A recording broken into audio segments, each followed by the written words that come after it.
Members of the Hawaii National Guard Counter-Drug Community Action Team are meeting with families of troubled youth monthly at their headquarters near Diamond Head. The Kokua Ohana Aloha program is a second chance program where first-time juvenile status offenders are offered a clean slate if they and their parents or guardians complete this two-session program. The facilitators build a trust and rapport with the families while presenting a compressed review of healthy family dynamics and a perception-challenging survey on the effects of drugs and alcohol. Trust is very important, for us. We really have to build that relationship with the parents, with the kids. In most cases, people aren't going to believe anything you say or want to hear anything you say unless they can trust you.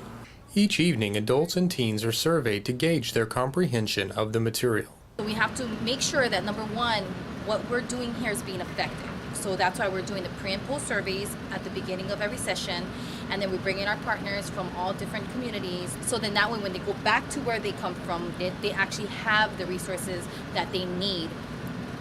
The cultural competency has to be there because we work with, there's no one dominant audience. Everyone is mixed. We have every race from Micronesian to Native Hawaiian. They have to have the support beyond COA.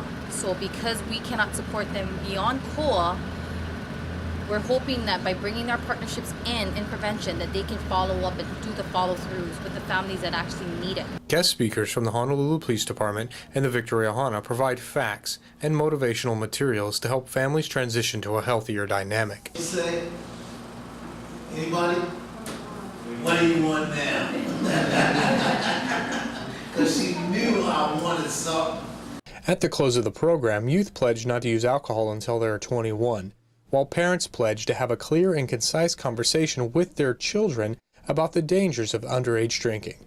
Apprehensive youth and families often become receptive to the new techniques and services that are being offered.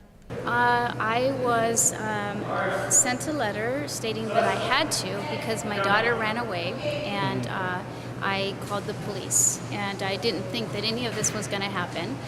Received the letter, came to the meetings. This is the second meeting. I thought it was just going to be like, kids can't do that, and realized that it was far more than that, and we've gained a lot from this. This is Tech Sergeant Andrew Jackson reporting from Hawaii's Counter-Drug Headquarters in Honolulu, Hawaii.